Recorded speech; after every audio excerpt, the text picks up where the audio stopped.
Coral and pulse combination ఇచ్చాము, unique గా ఉంటుంది.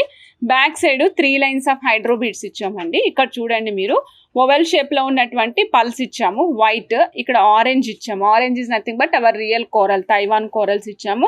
ఆఫ్టర్ దట్ మళ్ళీ మనం corals pearl coral combination run చేసామండి. ఎవరికైతే పల్స్ కోరల్స్ కలిపి వేసుకోవాలండి, రియల్ వన్సే వేసుకోవడానికి ఇష్టపడతాను నేను. నాకు ఎక్కడ గోల్డ్ కనిపించకూడదు, అసలు గోల్డ్ అనేది నాకు తారస పడకూడదు మధ్యలో ఎక్కడ. బ్లాక్ బీడ్స్ కి కావాలి అంటే ఎస్, ఇదిగోండి మేడం మీరు అనుకుంటున్న పీస్ ఇప్పుడు బోర్డు మీద ఉంది, చూస్తున్నారు కదా. ఆరెంజ్ షేడ్ లో ఉన్నాయండి కోరల్స్ వచ్చేసి మనకి 9 mm సైజ్ లో ఉన్నాయి. పర్ల్స్ కూడా సేమ్ సైజ్ అటాచ్ చేసాము. లుక్ వైజ్ కానీ సైజ్ వైజ్ కానీ పర్ఫెక్ట్ గా అటాచ్ చేసుకున్నాం మేడం. ఈ సెట్ టోటల్ సెట్ కాస్ట్ వచ్చేసి 680 రూపీస్ అండి. 18 inches of length, 680 rupees, 18 inches of length. కావాల్సిన వాళ్ళు ఫాస్ట్ గా బుక్ చేసేసుకోవచ్చు madam. Only 680, 18 inches of length. నచ్చిన వాళ్ళు ఫాస్ట్ గా బుక్ చేసేసుకోండి.